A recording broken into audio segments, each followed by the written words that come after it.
अस्सलाम वालेकुम dear student, welcome to my YouTube channel chemistry vertex. Student, आज हम लोग डिस्कस करेंगे एटॉमिक रेडियस। एक इम्पोर्टेंट टॉपिक है समझने के लिहाज से, तो आपको इंशाल्लाह फर्स्ट ईयर सेकंड ईयर के अंदर भी ये हेल्प आउट करेगा। तो एटॉमिक रेडियस क्या चीज़ है? एटम का रेडियस। तो स्टूडेंट, फ़र्ज़ करें कि आपके पास ये एक एटम मौजूद है, ठीक है। अब एटम के सेंटर में होता है न्यूक्लियस।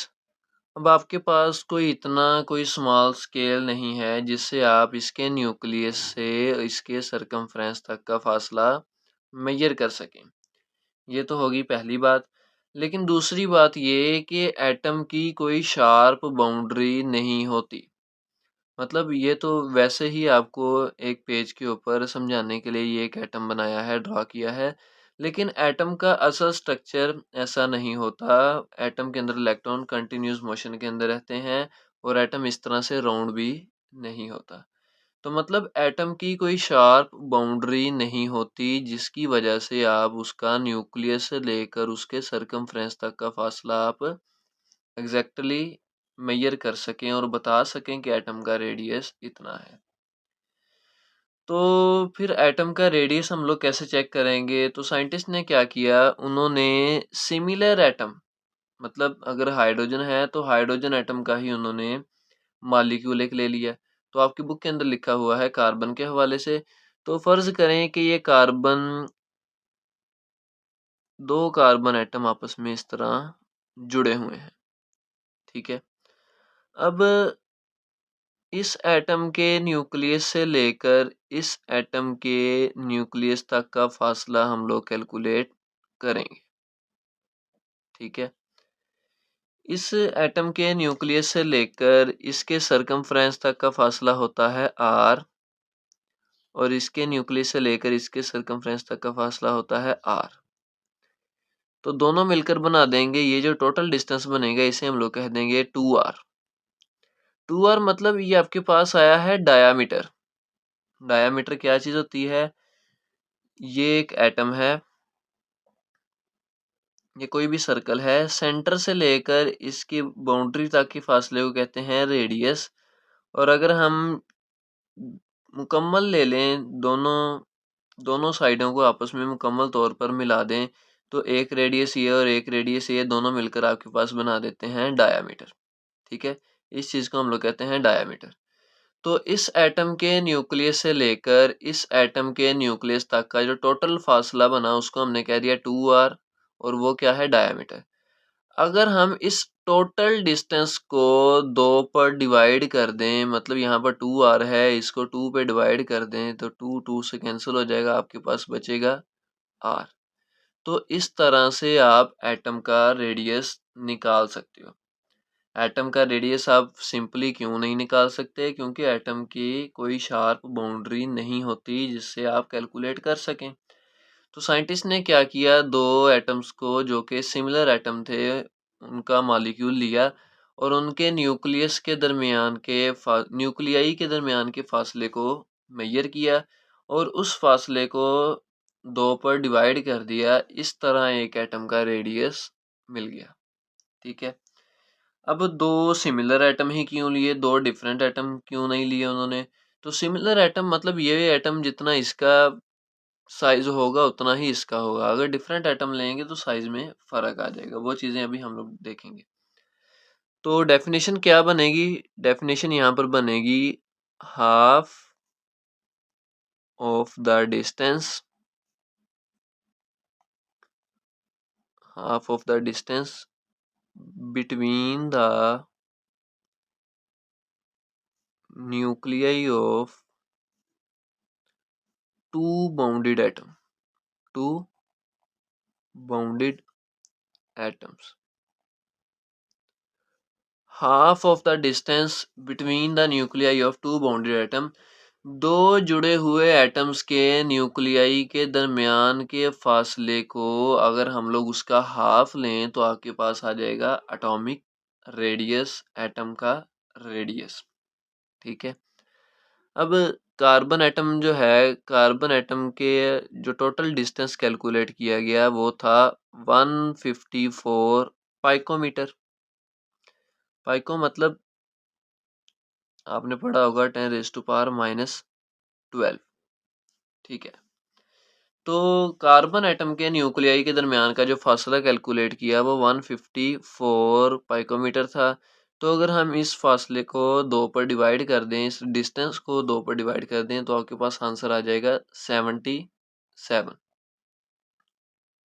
ठीक है, तो 77 पिकोमीटर ये एक एटम का रेडियस है, कार्बन एटम का रेडियस है। तो ये तो होगी आपके पास डेफिनेशन।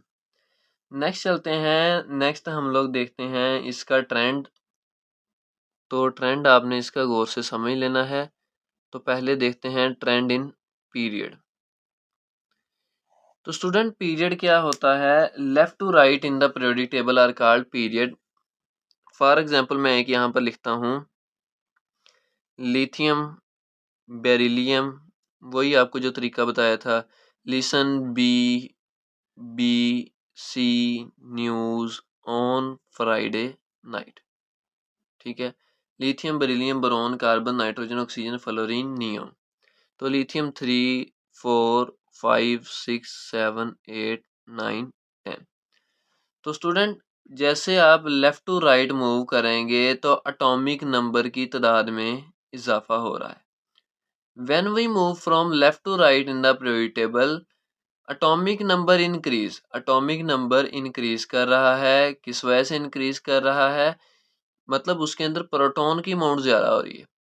जैसे ही प्रोटॉन की अमाउंट ज़्यादा होगी तो न्यूक्लियस की कशिश वैलेंस शेल के इलेक्ट्रॉन के ऊपर ज़्यादा होना शुरू हो जाएगी।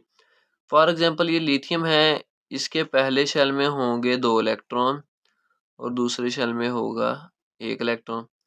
फिर मैं लिखता हूँ कार्बन, कार्बन के पहले शेल में 2 इलेक्ट्रॉन, दूसरे शेल में 4 इलेक्ट्रॉन। फिर मैं लिखता हूँ फ्लोरीन, पहले शेल में 2 इलेक्ट्रॉन, दूसरे में 7 इलेक्ट्रॉन। तो स्टूडेंट यहाँ पर देखें, जैसे ही हम लेफ्ट टू राइट मूव करेंगे पीरियोडिक टेबल के अंदर, size of atom decrease, atom का साइज डिक्रीज हो जाएगा। क्यों? Due to increase in atomic number, atomic number की तादाद में इजाफा हो रहा है। 3 के बाद 4 5 6 7 8 9 10। ठीक है, एटॉमिक नंबर इंक्रीज हो रहा है। उसके अलावा देखें यहाँ पर कितने शेल हैं, एक ये शेल है और एक ये शेल है, 2 शेल। ये तो न्यूक्लियस है, एक शेल ये और एक शेल ये, 2। इधर भी कितने शेल हैं, 2। इधर भी कितने शेल हैं, 2। तो when we move from left to right in the periodic table, size of atom decrease due to increase in atomic number.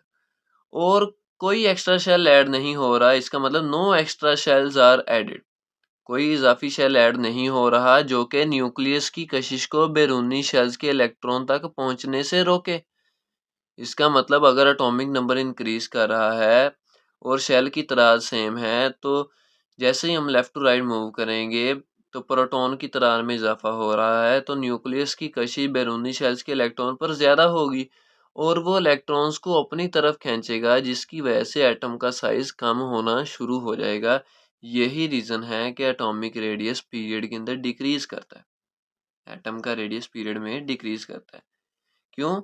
जैसे ही आप लेफ्ट टू राइट मूव करेंगे, प्रोटॉन की तादाद में इजाफा हो रहा है, कोई इजाफी शेल ऐड नहीं हो रहा जो न्यूक्लियस की कशिश कम कर सके, जिसकी वजह से न्यूक्लियस की कशिश बैरूनी शेल्स के इलेक्ट्रॉन पर ज़्यादा हो जाएगी और वो उनको अपनी तरफ खींच लेगा, जिसकी वजह से एटम का साइज कम हो जाएगा। ठीक है, तो स्टूडेंट यही वाली चीज़ मैंने लिखी हुई है यहाँ पर पहले से ही।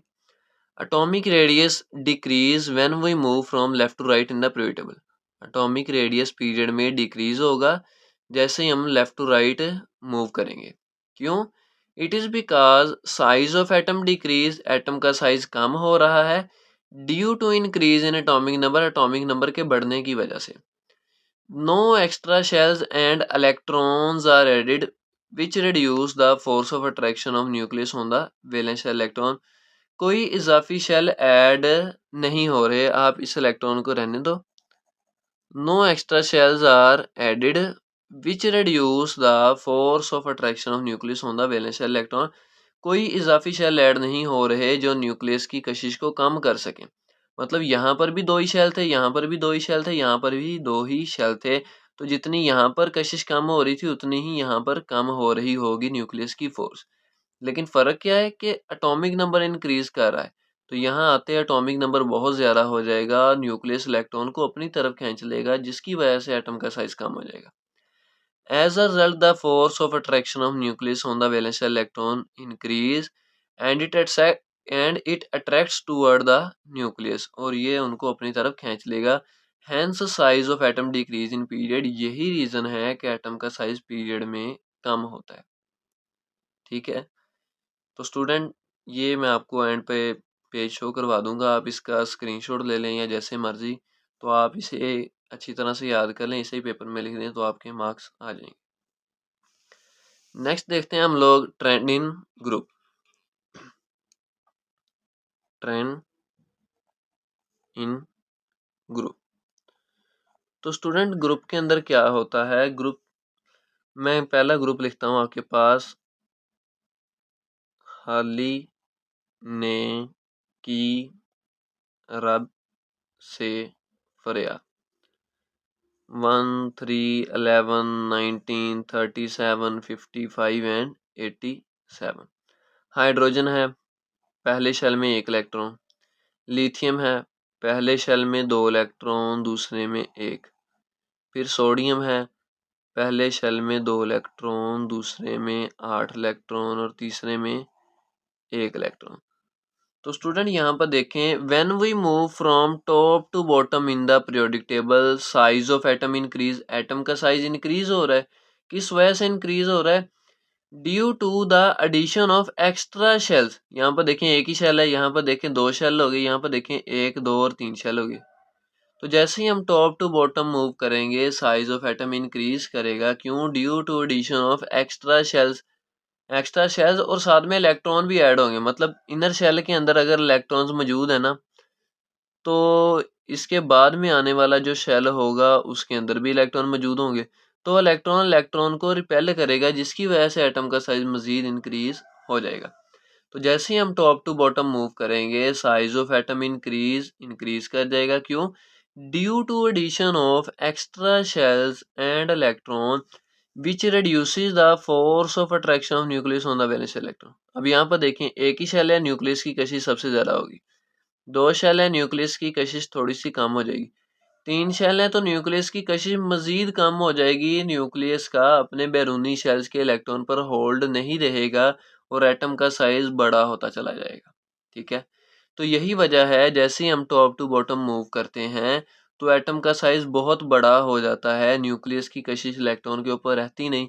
और आपने मेटल की डेफिनेशन पढ़ी थी, metal are those which lose electron very easily, और वहां पर मैंने आपको बताया था कि caesium is a good metal.